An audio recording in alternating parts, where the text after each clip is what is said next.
ನಮಸ್ತೆ. ನಮ್ಮ ಕಾನೂನು ಅಕಾಡೆಮಿ ಟೀಮ್ ಕಡೆಯಿಂದ. ಓಕೆ. ಈಗ ರೈಟ್ ಟು ಇನ್ಫಾರ್ಮೇಶನ್ ಆಕ್ಟ್ ಏನಿದೆ, ರೈಟ್ ಟು ಇನ್ಫಾರ್ಮೇಶನ್ ಬಗ್ಗೆ ಸಿಲೆಬಸ್ ಏನ್ ಹೇಳುತ್ತೆ, ಪ್ರತಿ ಯೂನಿಟ್ ಏನ್ ಹೇಳುತ್ತೆ, ಇದು ಏನಕ್ಕೋಸ್ಕರ ಸ್ಟಾರ್ಟ್ ಮಾಡಿದ್ರೆ ಎಲ್ಲದನ್ನು ಕೂಡ ತಿಳ್ಕೊಂಡು ಬಂದಿದ್ದೀರಾ.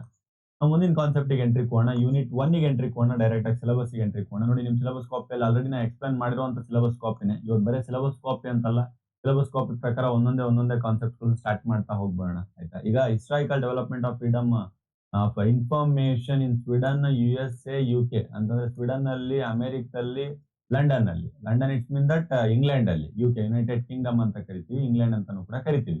USA ಯುನೈಟೆಡ್ ಸ್ಟೇಟ್ಸ್ ಅಮೆರಿಕಾ ಅಂತ ಕರಿತೀವಿ, ಇಲ್ಲ ಅಮೆರಿಕಾ ಅಂತ ಜನರಲಿ ಕರಿತೀವಿ. ಸೊ ಇಲ್ಲೆಲ್ಲ ಯಾವ ರೀತಿ ಇತ್ತು, ಆಮೇಲೆ 2005 act information act, right to information act ಬರೋದ್ಕಿಂತ ಬಿಫೋರ್ ನಮ್ಮ ಪರಿಸ್ಥಿತಿ ಯಾವ ತರ ಇತ್ತು, ಯಾವ ರೀತಿ ನಡ್ಕೊಳ್ತಾ ಇತ್ತು. ಸೊ ಈ ಕಾನ್ಸೆಪ್ಟ್ ಅನ್ನು ಕೂಡ ನಾವು ಕಲಿತಾ ಹೋಗ್ತೀವಿ. ಇದನ್ನ ಕ್ಲಿಯರ್ ಆಗಿ ಒಂದೊಂದೊಂದೊಂದು ಕಾನ್ಸೆಪ್ಟ್ ಅಂತ ತಗೊಂಡು ನಾವು ಕಲಿಯೋಕ್ಕೋಸ್ಕರ ಪ್ರಯತ್ನ ಮಾಡೋಣ. ಕಲಿಯೋಣ, ಕಂಪ್ಲೀಟ್ ಆಗಿ ಕಲಿಯೋಣ. ಆಮೇಲೆ ಡೆಮೋಕ್ರಸಿಯಲ್ಲಿ ಈ ನಮ್ಮ RTA, ಕಾನ್ಸ್ಟಿಟ್ಯೂಷನ್ಲಿ ನಮ್ಮ ಈ RTA, ಸುಪ್ರೀಂ ಕೋರ್ಟ್ ಅಲ್ಲಿ ನಮ್ಮ RTA ಆಕ್ಟ್ ಯಾವ ತರ ಇಂಪಾರ್ಟೆನ್ಸ್ ತಗೊಂಡಿದೆ. ಇವೇ 3 ಕಾನ್ಸೆಪ್ಟ್ಗಳು, ಇವೇ 3-4 ಕಾನ್ಸೆಪ್ಟ್ಗಳು ಇರುವಂತ ನಿಮ್ಮ RTA ಫಸ್ಟ್ ಯೂನಿಟಿಗೆ. ಸೊ ಇವತ್ತೇನ್ ಮಾಡೋಣ ಅಂತಂದ್ರೆ historical development for freedom of information Sweden, USA, UK ಈ ಕಾನ್ಸೆಪ್ಟ್ ಅನ್ನು ನಾವು ತಿಳ್ಕೊಳ್ಳೋಕೆ ಪ್ರಯತ್ನ ಮಾಡೋಣ. ತುಂಬಾ ಇದು ಡೀಪ್ ಆದ್ರೆ, ತುಂಬಾ ಬಗ್ ಮಾಡ್ತಾ ಹೋದ್ರೆ ತುಂಬಾ ಡೀಪ್ ಆಗಿ ಹೋಗ್ತಾ ಹೋಗುತ್ತೆ. ನಾನು ಎಷ್ಟಾಗುತ್ತೆ ಅಷ್ಟನ್ನ ಹೇಳಿದೀನಿ. ಸ್ವೀಡನ್, ಫ್ರಾನ್ಸ್, UK, ಆಮೇಲೆ US ಇಂದ ಒಂದ್ ಸ್ವಲ್ಪ ಎಕ್ಸ್ಪ್ಯಾಂಡ್ ಮಾಡಿದೀನಿ, US ಇಂದು. ಆಯ್ತಾ? ಯಾಕಂದ್ರೆ ಎಕ್ಸಾಮ್ ಪಾಯಿಂಟ್ ಆಫ್ ವ್ಯೂ ದಲ್ಲಿ ಕೇಳಿರುವಂತ ಸಾಧ್ಯತೆಗಳಿದೆ, ಅದು ಜಾಸ್ತಿ. ಅದಕ್ಕೋಸ್ಕರ ಒಂದ್ ಸ್ವಲ್ಪ ಎಕ್ಸ್ಪ್ಯಾಂಡ್ ಮಾಡಕ್ ನಾನು ಅದನ್ನ ಟ್ರೈ ಮಾಡಿದ್ದೀನಿ. ಈಗ ಎನಿಯೋ ನಾವು ಸ್ಟಾರ್ಟ್ ಮಾಡ್ಕೊಳ್ಳೋಣ. ಮುಂದಿನ ಒಂದು ವಿಡಿಯೋಸ್ ಗಳಲ್ಲಿ right to information act before ಹೇಗಿತ್ತು ಅನ್ನುವಂಥದ್ದನ್ನ ಕಂಪ್ಲೀಟ್ ಒಂದು ಪಿಕ್ಚರ್ ತಗೋಣ. ನಮ್ಮ ದೇಶದಲ್ಲಿ ಏನೇನು ಸ್ವದೇಶಿ ಮೂವ್ಮೆಂಟ್ ಎಲ್ಲ ನಡೀತು ಏನಂತ. ಆಮೇಲೆ ಆಬ್ಜೆಕ್ಟಿವ್ಸ್ ಗಳು ಕಲಿತಾ ಹೋಗೋಣ. ಆಮೇಲೆ ಬೇರೆ ಬೇರೆ ಕಾನ್ಸೆಪ್ಟ್ ಗಳೇನಿದೆ, ಈ ಸಿಗ್ನಿಫಿಕೆನ್ಸ್ ಯಾವ ತರ ಇದೆ, ಡೆಮೋಕ್ರಸಿ, ಈ ತರ ಎಲ್ಲಾ ಕಾನ್ಸೆಪ್ಟ್ ಗಳನ್ನು ಕೂಡ ಕಂಪ್ಲೀಟ್ ಆಗಿ ಕಾರಣ. ಈ ತರ ಬರೀ 1 ಯೂನಿಟ್ ಅಲ್ಲ, 5 ಯೂನಿಟ್ಗಳು ಕಂಪ್ಲೀಟ್ ಆಗಿದೆ. ಸೊ ನೀವೆಲ್ಲ ಕ್ಲಾಸಸ್ ಗಳನ್ನು ತಗೊಳ್ಳಿ, ಕಂಪ್ಲೀಟ್ ಆಗಿ ನಿಮ್ಗೆ ಸಿಗ್ತಾ ಹೋಗುತ್ತೆ. ನೀವು ಇವತ್ತಿನ ಈಗಿನ ಕಾನ್ಸೆಪ್ಟ್ ನಾವೇನ್ ಡಿಸ್ಕಸ್ ಮಾಡಕ್ ಬಂದಿದ್ವಿ, ಆ ಕಾನ್ಸೆಪ್ಟ್ ನ ಡಿಸ್ಕಸ್ ಮಾಡೋಣ. ಈಗಿನ ಕಾನ್ಸೆಪ್ಟ್ ನಾನು ಹಿಸ್ಟ್ರಿ, ಇದನ್ನ ನೀವು ನೋಡಿ, ಪ್ರತಿಯೊಂದಕ್ಕೂ ಒಂದು ಇತಿಹಾಸ ಇದ್ದೇ ಇದೆ. ನಮಿಗೂ ಒಂದು ಇತಿಹಾಸ ಇದೆ, ಒಂದೊಂದು ಸಬ್ಜೆಕ್ಟಿಗೂ ಒಂದೊಂದು ಇತಿಹಾಸ ಇದೆ, ಎಲ್ರಿಗೂ ಒಂದೊಂದು ಇತಿಹಾಸ ಇದೆ. ಆಯ್ತಾ? So ನಮ್ಮ ಪೂರ್ವಜರು ಯಾವ ತರ ಇತಿಹಾಸ ಇದೆ, ಆ ತರ ಪ್ರತಿ ಸಬ್ಜೆಕ್ಟ್ ಗಳಿಗೆ ಇತಿಹಾಸ ಇರುತ್ತೆ. ಯಾವ ತರ ಬೆಳೆದ್ ಬಂತು, ಏನು ಎತ್ತ ಯಾವ ರೀತಿ ಅದ್ ಬಂದು ಇವತ್ತಿನ ಸ್ಟೇಜ್ ಅಲ್ಲಿ ನಿಂತಿದೆ ಅಂತ. ಆ ಕಾನ್ಸೆಪ್ಟ್ ಅಲ್ಲಿ ನಾವು ನೋಡ್ಬೇಕಂತಂದ್ರೆ historical development of freedom of information in Sweden, US and UK ಈ ಕಾನ್ಸೆಪ್ಟ್ ಅಲ್ಲಿ ದ ಗ್ಲೋಬಲ್ ಪರ್ಸ್ಪೆಕ್ಟಿವ್ ಅಲ್ಲಿ ಏನಾದ್ರು ನೋಡ್ತಾ ಇದ್ರೆ, ಯಾಕಂದ್ರೆ ಗ್ಲೋಬಲ್ ಪರ್ಸ್ಪೆಕ್ಟಿವ್ ಯಾಕೆ ನೋಡ್ತಾ ಇದೀವಿ, ನಾವು ನೋಡ್ತಾ ಇರೋದನ್ನ ಸ್ವೀಡನ್ ನೋಡ್ತಾ ಇದೀವಿ, ಫ್ರಾನ್ಸ್ ನೋಡ್ತಾ ಇದೀವಿ, ಅಮೆರಿಕ ನೋಡ್ತಾ ಇದೀವಿ, UK ನೋಡ್ತಾ ಇದೀವಿ. ಇದೆಲ್ಲ ಎಲ್ಲಿದೆ, ಗ್ಲೋಬಲೈಸ್, ಜಾಗತಿಕ ಅಲ್ವಲ್ಲ, ವರ್ಲ್ಡ್ ವೈಡ್ ನಾವು ಮಾತಾಡ್ತಾ ಇರುವಂತ. ನಾವು ವರ್ಲ್ಡ್ ವೈಡ್ ಮಾತಾಡ್ತಾ ಇದೀವಿ ಅಂತಂದ್ರೆ ವರ್ಲ್ಡ್ ವೈಡ್ ಅಲ್ಲಿ ನೋಡ್ತಾ ಇದೀವಿ ಅಂತ ಕಾನ್ಸೆಪ್ಟ್ ಮಾತಾಡುತ್ತೆ. ಸೊ ಅದರಲ್ಲಿ ಸ್ವೀಡನ್ ಬಗ್ಗೆ ನಾನು ಹೇಳ್ತಾ ಇದ್ದೀನಿ. ಸ್ವೀಡನ್ ಅಲ್ಲಿ ಡಿಸೆಂಬರ್ 1766 ಅಲ್ಲಿ the Sweden pass the world first freedom of information act 1766. ಮೊದಲನೇ ಟೈಮು ಸ್ವೀಡನ್ ದೇಶನೇ ಪಾಸ್ ಮಾಡಿರುವಂತದ್ದು ಯಾವುದು ಅಂತಂತಂದ್ರೆ ಇನ್ಫಾರ್ಮೇಶನ್ ಆಕ್ಟ್ ಅನ್ನ 1766 ಅಲ್ಲಿ. ಆದ್ರೆ ನಮ್ಮ ದೇಶ ಪಾಸ್ ಮಾಡಿದ್ ಯಾವಾಗ, 2005 ದಲ್ಲಿ. ಯಾಕಂದ್ರೆ ಅಲ್ಲೆಲ್ಲ ಈ ಸ್ವೀಡನ್ ಅಲ್ಲಿ ಅಲ್ಲೆಲ್ಲ ಏನಾಯ್ತು ಅಂತಂದ್ರೆ, ಅವಾಗ್ಲೇ ರೆವಲ್ಯೂಷನ್ಸ್ ಗಳಾಯ್ತು, ಅವಾಗ್ಲೇ ಕ್ರಾಂತಿಗಳಾಯ್ತು, ಅವಾಗ್ಲೇ ಅವ್ರು ಫ್ರೀಡಮ್ ತಗೊಂಡ್ರು. ಸ್ವಲ್ಪ ಡೆವಲಪ್ಡ್ ಕಂಟ್ರೀಸ್ ಅಂತಾನೆ ಕನ್ಸಿಡರೇಷನ್ ಮಾಡ್ತಿದ್ರು. ಸೊ ಆ ಟೈಮ್ ಅಲ್ಲೇ ಅಪೋಸಿಷನ್ ಪಾರ್ಟಿಗಳು ಪಾಯಿಂಟ್ ನ ರೈಸ್ ಮಾಡಕ್ ಸ್ಟಾರ್ಟ್ ಮಾಡಿದ್ರು. ಸೊ ಅಲ್ಲೇ ಅದೆಲ್ಲ ಕ್ರಿಯೇಟ್ ಆಗ್ತಾ ಹೋಯ್ತು. In the Sweden statute establish the press freedom ಇದು those that the stake of the including government, court, parliament ಅಂತಂದ್ರೆ ಇದೇನ್ ಇದೊಂದು ಲೆಜಿಸ್ಲೇಷನ್ ತಂದ್ರಲ್ವಾ, ಇಲ್ಲಿ ಒಂದು ಪ್ರೆಸ್ ಫ್ರೀಡಮ್ ನ ಸ್ಥಾಪನೆ ಮಾಡ್ತಾ, ಆ ಪ್ರೆಸ್ ಫ್ರೀಡಮ್ ಏನ್ ಸ್ಥಾಪನೆ ಮಾಡಿರುವಂತ ಪ್ರೆಸ್ ಫ್ರೀಡಮ್ ಏನ್ ಮಾಡ್ತು ಅಂತಂತಂದ್ರೆ, ಗವರ್ಮೆಂಟ್ ನ, ಕೋರ್ಟ್ ನ, ಪಾರ್ಲಿಮೆಂಟ್ ನ ಸ್ಟೇಕ್ ಅಲ್ಲಿ ಇಡ್ತು ಅಂತಿದೆ. ಸ್ಟೇಕ್ ಅಂತಂದ್ರೆ ಅಪಾಯ, ರಿಸ್ಕ್ ಅಂತ ಅಂತಲ್ಲ. ಸೊ ಅಲ್ಲಿ ಟ್ರಾನ್ಸ್ಪರೆನ್ಸಿ ಬಂತು. ಏನ್ ಟ್ರಾನ್ಸ್ಪರೆನ್ಸಿ ಬಂತು, ಗವರ್ಮೆಂಟ್ ಆಗ್ಲಿ, ಪಾರ್ಲಿಮೆಂಟ್ ಆಗ್ಲಿ, ಅಥವಾ ಕೋರ್ಟ್ಸ್ ಆಗ್ಲಿ, ಏನೇ ಆಗ್ಲಿ, ಅವರು ಏನ್ ಕೆಲಸ ಮಾಡ್ತಾರೆ ಅದನ್ನ ಟ್ರಾನ್ಸ್ಪರೆನ್ಸಿ ತೋರಿಸುವಂತ ಪರಿಸ್ಥಿತಿ ಬಂತು. ಕಂಪ್ಲೀಟ್ ಆಗಿ ಟ್ರಾನ್ಸ್ಪರೆಂಟ್ ಆಗಿರ್ಬೇಕು, ಮೋಸ ಮಾಡುವಂತಿಲ್ಲ. ಆಯ್ತಾ? ಇವ್ರು ಏನ್ ಮಾಡ್ತಾ ಇದ್ರೆ, ಅವ್ರೇನ್ ಮಾಡ್ತಾ ಇದಾರೆ, ಟ್ರಾನ್ಸ್ಪರೆನ್ಸಿ ಆಗಿ ಹೋಗ್ತಾ ಇರಬೇಕು ಅನ್ನುವಂತ ಕಾನ್ಸೆಪ್ಟ್ ಬಂತು. As a result, Sweden constitution acknowledge that the press freedom of the dependence across the access the information ಅಂತಂದ್ರೆ, ಇದೆಲ್ಲದ್ರ ರಿಸಲ್ಟ್ಸ್ ಏನ್ ಹೇಳ್ತು ಅಂತಂದ್ರೆ, ಪತ್ರಿಕಾ ಸ್ವಾತಂತ್ರ್ಯ ನಾವೇನು ಈ ಪ್ರೆಸ್ ಫ್ರೀಡಮ್ ನ ಕೊಟ್ಟಿದೀವಿ, ಅದರ ಪ್ರವೇಶದಿಂದ, ಸಂವಿಧಾನದಿಂದ ನಾವು ಕಂಪ್ಲೀಟ್ ಆಗಿ ಒಪ್ಕೊಳ್ಬಹುದು ಟ್ರಾನ್ಸ್ಪರೆನ್ಸಿ ಅನ್ನುವಂಥದ್ದು ಬೇಕೇ ಬೇಕು. ಇನ್ಫಾರ್ಮೇಶನ್ ಆಕ್ಟ್ ತುಂಬಾ ವ್ಯಾಲಿಡ್ ಆಗಿದೆ. ಸ್ವೀಡನ್ ಸ್ವಲ್ಪ ಹಿಸ್ಟ್ರಿ ಇದೆ, ಸ್ವೀಡನ್ ನಲ್ಲಿ ಯಾವ ತರ ಇದೆ ಅಂತ. ಸರಿ, ನಾನು ಹಾಗೆ ಒಂದ್ ಸ್ವಲ್ಪ ಫ್ರಾನ್ಸ್ ಕಡೆ ಬಂದೆ ಅಂತಂತಂದ್ರೆ, ಫ್ರಾನ್ಸ್ ಅಲ್ಲಿ ಏನ್ ನಡೀತಾ ಇತ್ತು, article 14 of the French constitution of the state.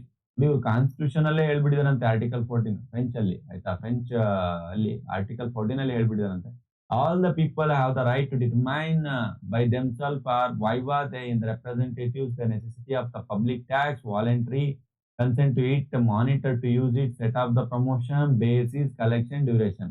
ತುಂಬಾ ಸಿಂಪಲ್ ಆಗಿ ಏನ್ ಹೇಳ್ತಾ ಇದಾರೆ ಅಂತಂದ್ರೆ ಆರ್ಟಿಕಲ್ 14 ಫ್ರೆಂಚ್ ರೆವಲ್ಯೂಷನ್ ಫ್ರೆಂಚ್ ಸಂವಿಧಾನದ ಆರ್ಟಿಕಲ್ 14 ನಲ್ಲಿ ಸಂವಿಧಾನ ತೆರಿಗೆಯ ಅಗತ್ಯತೆಯನ್ನು ಅವರ ಪ್ರತಿನಿಧಿಗಳ ಮೂಲಕ ಅಂದ್ರೆ ರೆಪ್ರೆಸೆಂಟೇಟಿವ್ ಮೂಲಕ ಆಗಿರ್ಬಹುದು, ಅಲ್ಲಿರುವಂತ ಪಬ್ಲಿಕ್ ಟ್ಯಾಕ್ಸ್, ವಾಲಂಟರಿ ಕನ್ಸೆಂಟ್ ಅಥವಾ ಮಾನಿಟರ್ ಮಾಡುವಂತ use, proportions, each and everything ಪ್ರತಿ ಒಂದನ್ನು ಕೂಡ ಅವರು ತಿಳಿದುಕೊಳ್ಳಬಹುದು. ಇದು ಫ್ರೆಂಚ್ ರೆವಲ್ಯೂಷನ್ ಬಗ್ಗೆ ಮಾತಾಡುತ್ತೆ. ಆಮೇಲೆ ಯುನೈಟೆಡ್ ಕಿಂಗ್ಡಮ್ ನ ಬಗ್ಗೆ ಏನ್ ಹೇಳ್ತಾ ಇದೆ?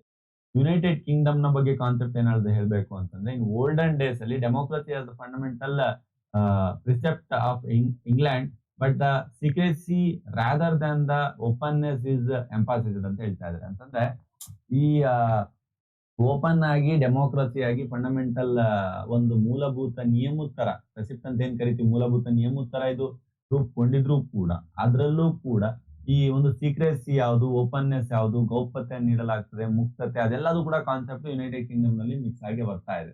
ಆದಾಗ್ಯೂ ಕೂಡ ಲೆಜಿಸ್ಲೇಟರ್ಸ್ ಗಳು, ಎಕ್ಸಿಕ್ಯೂಟಿವ್ಸ್ ಗಳು ಏನ್ ಮಾಡಿದ್ರು ಅಂತಂದ್ರೆ natural desire to incent the policies rather than the make them the clear ಅಂತ ಹೇಳಿದ್ದಾರೆ. ಅಂತಂದ್ರೆ ಅವರು ಮಾಡಿರುವಂತ ಪ್ರಕಾರ ಶಾಸಕಾಂಗ ಮತ್ತು ಕಾರ್ಯಾಂಗ ನೀತಿಗಳನ್ನು ಸ್ಪಷ್ಟಪಡಿಸಬೇಕಾದ್ರೆ ಅವುಗಳನ್ನ ಮುಚ್ಚಿಡುವಂತ ಸ್ವಭಾವನೆ ಜಾಸ್ತಿ ಇಟ್ಟಿದ್ದಾರೆ ಯುನೈಟೆಡ್ ಕಿಂಗ್ಡಮ್ನವರು. ಆಯ್ತಾ, ಇದೇ ಯುನೈಟೆಡ್ ಕಿಂಗ್ಡಮ್ನವರೇ ನಮ್ಮ ರಾಷ್ಟ್ರ ಕೂಡ ಆಳ್ದವ್ರಲ್ವಾ, ಇಲ್ಲೂ ಕೂಡ ಅದೇ ಇಂಪ್ಲಿಮೆಂಟ್ ಮಾಡಿದ್ರು. ಇಲ್ಲಿ ಅವ್ರ ಆಕ್ಟ್ ಗಳನ್ನೇ ಪಾಸ್ ಮಾಡ್ಕೊಂಡ್ ಬಿಡಿದ್ರು. ನಾನು ಮುಂದೆ ಹೋಗ್ತಾ ಹೋಗ್ತಾ ಹೇಳ್ತೇನೆ ನಿಮಗೆ.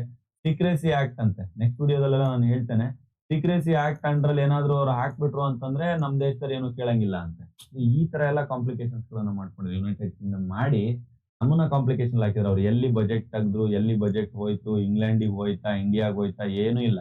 ಈ ತರ ಕಾನ್ಸೆಪ್ಟ್ ಗಳನ್ನ ಯುನೈಟೆಡ್ ಕಿಂಗ್ಡಮ್ ನವ್ರು ಮೇಂಟೈನ್ ಮಾಡ್ತಾ ಇದ್ರು.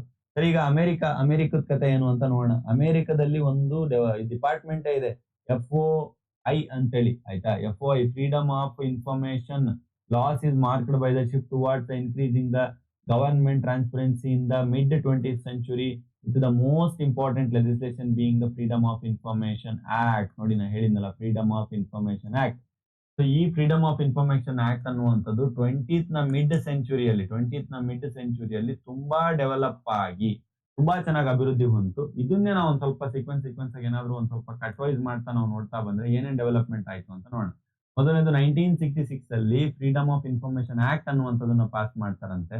ಅಲ್ಲಿ ಫ್ರೀಡಮ್ ಆಫ್ ಇನ್ಫಾರ್ಮೇಶನ್ ಆಕ್ಟ್ ನ ಪಾಸ್ ಮಾಡಿ ಅಲ್ಲಿ ಗ್ಯಾರಂಟಿ ಮಾಡ್ತಾರಂತೆ ಪಬ್ಲಿಕ್ ರೈಟ್ ಅಂತೇಳಿ. ಏನ್ ಆಕ್ಸೆಸ್ ಮಾಡೋದಕ್ಕೋಸ್ಕರ ಫೆಡರಲ್ ಏಜೆನ್ಸಿ ರೆಕಾರ್ಡ್ಸ್ ಗಳು, ನಾವು ನಡೆಸುವಂತ ಗವರ್ಮೆಂಟ್ ರೆಕಾರ್ಡ್ಸ್ ಗಳನ್ನ ನೀವು ನೋಡಬಹುದು.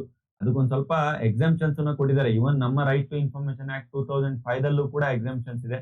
ನೀವು ಹೋಗ್ಬಿಟ್ಟು ಮಿಲಿಟರಿದ್ದು ಸೆಕ್ಯೂರಿಟಿ ಇನ್ಫಾರ್ಮೇಶನ್ ಕೊಡ್ರಿ, ಮುಂದ್ಗಡೆ ಯಾರ ಮೇಲೆ ಅಟ್ಯಾಕ್ ಮಾಡ್ತಾ ಇದಾರೆ ಅದನ್ನ ಇನ್ಫಾರ್ಮೇಶನ್ ಕೊಡ್ರಿ, ಯಾರ್ದೋ ಒಬ್ರದ್ದು ಪ್ರೈವಸಿ ಕಾನ್ಸೆಪ್ಟ್ ಇರುತ್ತೆ ಅದನ್ನ ಇನ್ಫಾರ್ಮೇಶನ್ ಕೊಡ್ರಿ.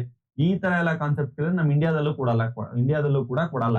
ಅದೇ ತರ 1966 ಅಲ್ಲಿ ಅಲ್ಲೂ ಕೂಡ 100% ನಮ್ಮ ಏಜೆನ್ಸೀಸ್ಗಳು ನಂಗಂದ್ರೆ ಏನ್ ಇನ್ಫಾರ್ಮೇಶನ್ ಕೊಡ್ತಾರೆ, ಏನ್ ಇನ್ಫಾರ್ಮೇಶನ್ ಕೊಡಲ್ಲ, ಅದು ನಾವು ಮುಂದಿನ ಕ್ಲಾಸಸ್ ಗಳಲ್ಲಿ ಕಂಪ್ಲೀಟ್ ಆಗಿ ಹೇಳ್ತಾ ಹೋದಾಗ what we can seek, what we cannot seek ಅನ್ನುವಂತ ಕಾನ್ಸೆಪ್ಟ್ ಅಲ್ಲಿ ನಾನು ಎಲ್ಲದನ್ನ ಹೇಳ್ತಾ ಹೋಗ್ತೇನೆ. ಈಗ ಏನ್ ಕ್ಯಾನಾಟ್ ಸೀಕ್, ಏನ್ ನಾವೇನ್ ತಗೋಬಹುದು, ನಾವೇನ್ ತಗೊಳಕ್ ಆಗಲ್ಲ ಅಂತ ಕಾನ್ಸೆಪ್ಟ್ ಬಂದಾಗ ತುಂಬಾ ಕ್ಲಿಯರ್ ಆಗಿ ಅರ್ಥ ಆಗ್ತಾ ಇದೆ.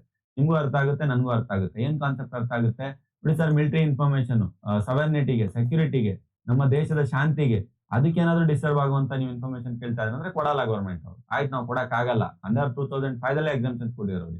ಅದು ಬಿಟ್ಟು ನೀವೇನಾದ್ರೂ ಪಬ್ಲಿಕ್ ರೆಕಾರ್ಡ್ಸ್ ಗಳನ್ನ ನೋಡ್ಬೇಕು, ಗೌರ್ಮೆಂಟ್ ಸ್ಕೀಮ್ಸ್, ಬಜೆಟ್ ಎಲ್ಲೆಲ್ಲಿ ರಿಲೀಸ್ ಆಯ್ತು, ಬಜೆಟ್ ಏನಾಯ್ತು, ಆಮೇಲೆ ಯಾವ ಡಿಪಾರ್ಟ್ಮೆಂಟ್ ಅಲ್ಲಿ ಯಾವ ಟೆಂಡರಿಗೆ ಎಷ್ಟು ಹೋಯ್ತು, ಇವನ್ನೆಲ್ಲ ತಗೊಳ್ಬಹುದು ರೈಟ್ ಟು ಇನ್ಫಾರ್ಮೇಶನ್. ಅಲ್ಲೂ ಫಾರಿನ್ ಅಲ್ಲೂ ಕೂಡ ಅದೇ ತರ ಮಾಡಿದ್ರು. 1974 ಅಲ್ಲಿ ಇದೇ FOI ಏನ್ ಅಂಡ್ರಲ್ಲಿ ಅಮೆಂಡ್ ಮಾಡಿರೋ ಪ್ರಕಾರ strengthening this the provision after the Watergate and other the scandals of the revealed the government of the malfeasance, it's the provided the additional the transparency and the emphasis of the public right to know ಅಂತ ಹೇಳ್ತಾ ಇದ್ದಾರೆ. ಅಂತಂದ್ರೆ 1974ರಲ್ಲಿ ಸರ್ಕಾರದ ಯಾವುದೇ ಒಂದು ಹಗರಣ ಆಗ್ಲಿ, ಯಾವುದೇ ಒಂದು ಸ್ಕ್ಯಾಮ್ ಆಗ್ಲಿ, ಯಾವುದೇ ಒಂದು ದುಷ್ಕೃತ್ಯ ಆಗ್ಲಿ ಬಹಿರಂಗ ಪಡಿಸುವಂತ ಒಂದು ತಿದ್ದುಪಡಿನ ತಂದ್ರು. ಅಂದ್ರೆ ತಿದ್ದುಪಡಿ ತಂದ್ರು ಅಂತಂದ್ರೆ ಬಹಿರಂಗ ಪಡಿಸ್ಬೇಕು. ಏನೋ ಒಂದು ಸಮಸ್ಯೆ ಆದ್ರೆ, ಏನೋ ಒಂದು ಆಗಿತ್ತಂದ್ರೆ ತಿದ್ದುಪಡಿ ತಂದ್ಬಿಟ್ಟು ಬಹಿರಂಗ ಪಡಿಸ್ಬೇಕು, ಅದನ್ನ ಕಂಪ್ಲೀಟ್ ಆಗಿ ಟ್ರಾನ್ಸ್ಪರೆನ್ಸಿ ಇಡಬೇಕು ಅಂತ ಹೇಳಿದ್ರು. 1976 ಅಲ್ಲಿ ಇದೇ US ಏನಿದೆಯಲ್ವಾ, ಗವರ್ಮೆಂಟ್ ಇಂದ ಸನ್ಶೈನ್ ಆಕ್ಟ್ ಅನ್ನುವಂಥದ್ರ ಒಂದು ಪಾಸ್ ಮಾಡ್ಬಿಟ್ಟು ಇದರಲ್ಲಿ ಮ್ಯಾಂಡೇಟ್ ಮಾಡ್ತು federal agencies meet in the open meeting allowing the public access to the decision making process ಅಂತಂದ್ರೆ ಇದನ್ನ ನಮ್ಮ ದೇಶದಲ್ಲಿ ಇನ್ನೂ ಪ್ರಾರಂಭ ಆಗ್ಬೇಕು. ಇಲ್ಲಿ ಏನ್ ಮಾಡಿದ್ರು ಅಂತಂದ್ರೆ ಪಬ್ಲಿಕ್ ಗೆ ಓಪನ್ ಆಗಿ ಮೀಟಿಂಗ್ ಇಡುವಂತದ್ದು ಆಯ್ತಾ. ಜನ ಡಿಸೈಡ್ ಮಾಡ್ತಾರೆ, ಜನ ಹೇಳ್ತಾರೆ ಯಾವ್ದು ಪಾಸಿಬಿಲಿಟಿ, ನೆಗೆಟಿವ್ ಯಾವ್ದು ಮಾತಾಡ್ತಾರೆ, ಯಾವ್ದು ಸರಿ ಮಾತಾಡ್ತಾರೆ, ತಪ್ಪು ಮಾತಾಡ್ತಾರೆ. ನಾವೇನ್ ಮಾಡ್ತಾ ಇದೀವಿ, ಪಾರ್ಲಿಮೆಂಟಿಗೆ ಅಸೆಂಬ್ಲಿಗೆ ಎಲ್ಲ ನಾವು ಸೆಲೆಕ್ಟ್ ಮಾಡಿ ಕಳ್ಸಿಬಿಡ್ತೀವಿ. ಅವ್ರು ಏನ್ ಮಾಡಿದ್ರು ಅದೇ, ಏನ್ ಓದಿದಾರೋ ಬರ್ದಿದಾರೋ ಹೆಬ್ಬಟ್ಗಳಿದಾರೋ ಅದೆಲ್ಲ ಏನ್ ಸಂಬಂಧ ಇಲ್ಲ. ಕೆಟ್ಟ ಪೊಲಿಟಿಕ್ಸ್ ಆಯ್ತಾ. ಸೊ ಈಗ ಓಕೆ, ವೆಲ್ ಅಂಡ್ ಗುಡ್. 1976 ಅಲ್ಲಿ, 1966 ಅಲ್ಲಿ, 1974 ಅಲ್ಲಿ ಸೊ ಈ ರೀತಿಯಾದಂತಹ ಒಂದು ಚೇಂಜಸ್ ಗಳಾಗಿದೆ. ಮಾಡರ್ನ್ ಡೇಸ್ ಗಳಲ್ಲಿ FOI has been instrumental numerous high profile cases including the Levant, the government documents related to the Iraq war, CIA, convert to the operations intelligence activities ಅಂತ ಹೇಳ್ತಾರೆ. ಅಂತಂದ್ರೆ ಏನ್ ಹೇಳ್ತಾ ಇದ್ದಾನೆ ಅಂತಂದ್ರೆ, ಈ FOI ಅನ್ನುವಂಥದ್ದು ಎಲ್ಲಿವರೆಗೂ ಮಾಡರ್ನೈಸ್ ಆಯ್ತು ಅಂತಂತಂದ್ರೆ ಇರಾಕ್ ನ ವಾರ್ ನ ಇನ್ಫಾರ್ಮೇಶನ್ ಕೊಡೋದ್ರ ಬಗ್ಗೆ CIA ಅಂತ ಇದೆ. ಇವೆಲ್ಲ ಇಂಟೆಲಿಜೆನ್ಸ್ ಬ್ಯೂರೋಸ್ ಗಳು, IBs ಗಳು ಅಂತ ಕರಿತೀವಿ. ನಾರ್ಮಲ್ ಇಂಟೆಲಿಜೆನ್ಸ್ ಬ್ಯೂರೋಸ್ ಅಲ್ಲ, ವರ್ಲ್ಡ್ ವೈಡ್ ಇಂಟೆಲಿಜೆನ್ಸ್ ಬ್ಯೂರೋಸ್ ಗಳು. ಈ ವರ್ಲ್ಡ್ ವೈಡ್ ಇಂಟೆಲಿಜೆನ್ಸ್ ಬ್ಯೂರೋಸ್ ಗಳಲ್ಲಿ ಇದನ್ನ ಮಾತುಕತೆ ನಡೆದು RTA ಆಕ್ಟ್ ನ ಇಂಪ್ಲಿಮೆಂಟ್ ಮಾಡಿದ್ದಾರೆ. ಸೊ ಎನಿಯೋ ಇದಿಷ್ಟು ಇವತ್ತಿನ ವಿಷಯ. ನಾಳೆ ವಿಷಯದಲ್ಲಿ ನಾವು information act, right to information act ಬರೋದಕ್ಕಿಂತ ಮುಂಚೆ 2005 ಗಿಂತ ಮುಂಚೆ ನಮ್ಮ ಪರಿಸ್ಥಿತಿ ಯಾವ ತರ ಇತ್ತು, ನಾವು ಯಾವ ರೀತಿ ಅದನ್ನ ಫೇಸ್ ಮಾಡ್ತಾ ಇದ್ವಿ ಅನ್ನೋದನ್ನ ಅರ್ಥ ಮಾಡ್ಕೊಳಕ್ ಟ್ರೈ ಮಾಡೋಣ. ವೆಲಿಗೆ ಇವತ್ತಿನ ವಿಡಿಯೋದಲ್ಲಿ ನಾವ್ ಏನ್ ಕಲ್ತ್ವಿ ಅಂತ ಏನೋ ನೋಡೋದಾದ್ರೆ, ಫಸ್ಟ್ ಒಂದು ರೈಟ್ ಟು ಇನ್ಫಾರ್ಮೇಶನ್ ಆಕ್ಟ್ ನ, ರೈಟ್ ಟು ಇನ್ಫಾರ್ಮೇಶನ್ ಸಬ್ಜೆಕ್ಟ್ ನ RTA ಸಬ್ಜೆಕ್ಟ್ ಅಂತ ನಾನು ಕರಿತಾ ಹೋಗ್ತೀನಿ ಪ್ರತಿ ಟೈಮು ಕೂಡ. ಈ RTA ಸಬ್ಜೆಕ್ಟ್ ನಾವು ಯೂನಿಟ್ 1 ನಲ್ಲಿ ಸಿಲೆಬಸ್ ಅಲ್ಲಿ ಏನಿದೆ ಅಂತ ನೋಡಿದ್ವಿ. ಫಸ್ಟ್ ಸಿಲೆಬಸ್ ನ ಪಾಯಿಂಟ್ ಅನ್ನ ಸ್ಟಾರ್ಟ್ ಕೂಡ ಮಾಡಿದ್ವಿ. ಎಕ್ಸಾಮ್ ಪಾಯಿಂಟ್ ಆಫ್ ವ್ಯೂ ಎಷ್ಟು ಮಟ್ಟಿಗೆ ಇಂಪಾರ್ಟೆಂಟ್ ಇದೆ ಅಷ್ಟು ಮಟ್ಟಿಗೆ ನಾನು ನಿಮಗೆ ಹೇಳಿದ್ದೀನಿ. ಸ್ವೀಡನ್ ನಲ್ಲಿ ಗ್ಲೋಬಲ್ ಪರ್ಸ್ಪೆಕ್ಟಿವ್, ಸ್ವೀಡನ್ ನಲ್ಲಿ 1766 ಅಲ್ಲಿ ಫಸ್ಟ್ ಟೈಮ್ ಆಕ್ಟ್ ಪಾಸ್ ಆಗಿರುತ್ತೆ ಪಾರ್ಲಿಮೆಂಟ್ ಅಲ್ಲಿ. ಕೋರ್ಟ್ ಗೀಟ್ ಗವರ್ಮೆಂಟ್ ಏನೇನ್ ಮಾಡ್ತಾ ಇದೆ ಟ್ರಾನ್ಸ್ಪರೆನ್ಸ್ ಒಳಗೆ. ಫ್ರಾನ್ಸ್ ಅಲ್ಲಿ ಆರ್ಟಿಕಲ್ 14 ಅಲ್ಲೇ ಹೇಳ್ಬಿಟ್ಟಿದ್ದಾರೆ, ನಿಮ್ಮ ಪಬ್ಲಿಕ್ ಟ್ಯಾಕ್ಸ್, ನಿಮ್ಮ ವ್ಯಾಲೆಂಟ್ರಿ ಕನ್ಸೆಂಟ್ ಏನೇನ್ ಖರ್ಚು ವೆಚ್ಚ ಏನೇನ್ ಆಗುತ್ತೆ ಕಲೆಕ್ಷನ್ ಎಲ್ಲದನ್ನು ನಿಮ್ಗೆ ರೆಪ್ರೆಸೆಂಟೇಟಿವ್ ಕೇಳ್ಕೊಡಿ, ಇಂಡಿವಿಜುವಲ್ ಕೇಳ್ಕೊಡಿ ಅಂತ. UK ದಲ್ಲಿ ಸ್ವಲ್ಪ ರೆಸ್ಟ್ರಿಕ್ಷನ್ಸ್ ಗಳು ಜಾಸ್ತಿ, ಅವರು ಸ್ವಲ್ಪ ಬಚ್ಚಿಟ್ಟಿದ್ದೆ ಜಾಸ್ತಿ ತೋರಿಸಿದ್ಕಿಂತ. ನಮ್ಮ ದೇಶದಲ್ಲಿ ಹೆಂಗ್ ಕೊಳ್ಳೆ ಹೊಡೋರು ಅದೇ ತರ. ಆಮೇಲೆ ಯುನೈಟೆಡ್ ನೇಷನ್ ಅಂತ ಬಂತು ಅಂತಂದ್ರೆ ಅದು ತುಂಬಾ ಕ್ಲಿಯರ್ ಇದೆ ಫಸ್ಟ್ ಇಂದಾನು ಕೂಡ. Freedom of information act, FOIO ಅಂತ ಕರೀತಾರೆ ಶಾರ್ಟ್ ಕಟ್ ಆಗಿ. ಸೊ ಅದ್ರ ಅಂಡರ್ ಅಲ್ಲಿ 1966 ಅಲ್ಲಿ ಏಜೆನ್ಸೀಸ್ ಗಳು ಏನೇನ್ ಟ್ರಾನ್ಸಾಕ್ಷನ್ ಮಾಡ್ತಾರೆ ಅದನ್ನು ಕೂಡ ಅಲೋ ಮಾಡಿದ್ರು. 74 ಅಲ್ಲಿ ಸ್ಕ್ಯಾಂಡಲ್ಸ್ ಗಳನ್ನ ಟ್ರಾನ್ಸ್ಪರೆನ್ಸಿ ಇಟ್ರು. 76 ಅಲ್ಲಿ ಪಬ್ಲಿಕ್ ಸಕ್ಸೆಸ್ ಅನ್ನ ಇಟ್ರು. ಮಾಡರ್ನ್ ಡೇಸ್ ಗಳಲ್ಲಿ ಇವನ್ ವಾರ್ಸ್ ಗಳು ನಡೆದಿರುವಂತ ಡಾಕ್ಯುಮೆಂಟ್ಸ್ ಗಳನ್ನು ಕೂಡ ಗವರ್ಮೆಂಟ್ ಡಾಕ್ಯುಮೆಂಟ್ಸ್ ಗಳಂತೇಳಿ ಡಿಕ್ಲೇರ್ ಮಾಡ್ತಾ ಅದನ್ನು ಕೂಡ ಬೇಕಿದ್ರೆ ನಾವು ಕೊಡ್ತೀವಿ ಅಂತ ಆ ರೇಂಜಿಗೆ ಟ್ರಾನ್ಸ್ಪರೆನ್ಸಿ ಅವ್ರನ್ನ ಶೋ ಮಾಡಿದ್ದಾರೆ, ಆ ರೇಂಜಿಗೆ ಪಾರದರ್ಶಕತೆನ ಶೋ ಮಾಡಿದ್ದಾರೆ. ಸೊ ಐ ಹೋಪ್ ನಮ್ಮ ದೇಶದಲ್ಲೂ ಕೂಡ ಇದೇ ತರ ಆಗ್ತಾ ಇದೆ. ಈಗ ಯಾಕಂದ್ರೆ ನಾವು 2005 ದಲ್ಲಿ ಆಕ್ಟ್ ತಂದಿದ್ದು, ಏನ್ ತಂದ್ಬಿಟ್ಟು ನಾವೆಲ್ಲ ಒಂದ್ 20-25 ವರ್ಷನೂ ಕೂಡ ಆಗಿಲ್ಲ. ನಡೀತಾ ಇದೆ, ಇಂಪ್ರೂವ್ಮೆಂಟ್ಸ್ ಗಳು ನಡೀತಾ ಇದೆ, ಇನ್ನು ಕೂಡ ನಡೀಲಿ. ಯಾಕಂದ್ರೆ ಎಷ್ಟು ಇನ್ಫಾರ್ಮೇಶನ್ ನಮ್ಮ ಹತ್ರ ಪಾಸ್ ಆಗುತ್ತೆ, ಎಷ್ಟು ಇನ್ಫಾರ್ಮೇಶನ್ ನಮಗೆ ತೆಗಿಯಕ್ ಬರುತ್ತೆ ಗವರ್ಮೆಂಟ್ ಅವರಿಂದ. ಕರಪ್ಷನ್ ಯಾರು ಮಾಡ್ತಾ ಇದ್ರೆ, ಎಲ್ಲೇ ಟೆಂಡರ್ ಗಳು ಸುಳ್ಳು ಹೋಗ್ತಾ ಇದೆ, PWD ಡಿಪಾರ್ಟ್ಮೆಂಟ್, ಬೇರೆ ಬೇರೆ ಡಿಪಾರ್ಟ್ಮೆಂಟ್ಸ್ ಗಳು ಎಲ್ಲಾ ಕಡೆನೂ ಕೂಡ ನಾವು ಸ್ಕ್ಯಾಮ್ಸ್ ಗಳನ್ನು ಹೊರಗೆ ತೆಗಿಬೇಕಾಗುತ್ತೆ. ಅದು ನಮ್ಮ ಜವಾಬ್ದಾರಿಯಾಗಿರುತ್ತೆ. ಓಕೆ, ವೆಲ್ ಇದಿಷ್ಟು ಇವತ್ತಿನ ಒಂದು ಕಾನ್ಸೆಪ್ಟ್. ಮುಂದಿನ ಕಾನ್ಸೆಪ್ಟ್ ಅಲ್ಲಿ ನಮ್ಮ ರೈಟ್ ಟು ಇನ್ಫಾರ್ಮೇಶನ್ ಆಕ್ಟ್ 2000 ಬರೋದ್ಕಿಂತ ಮುಂಚೆ ನಮ್ಮ ಪರಿಸ್ಥಿತಿ ಯಾವ ತರ ಇತ್ತು ಅನ್ನುವಂಥದ್ದು ಅರ್ಥ ಮಾಡ್ಕೋಣ ಆಯ್ತಾ. 2005 ಕಿಂತ ಮುಂಚೆ ನಮ್ಮ ಪರಿಸ್ಥಿತಿ ಯಾವ ತರ ಇತ್ತು, ವರ್ಲ್ಡ್ ವೈಡ್ ನೋಡಿದ್ವಲ್ವಾ. ನೆಕ್ಸ್ಟ್ ಇಂಡಿಯಾದ್ ನೋಡ್ಕೋಣ. ನೆಕ್ಸ್ಟ್ ವಿಡಿಯೋದಲ್ಲಿ ಇಂಡಿಯಾದ್ನ ಅಪ್ಲೋಡ್ ಮಾಡಿದೀನಿ. ಇವತ್ತಿನ ವಿಡಿಯೋಗೆ thank you very much from ನಮ್ಮ ಕಾನೂನು ಲಾ ಅಕಾಡೆಮಿ ಟೀಮ್.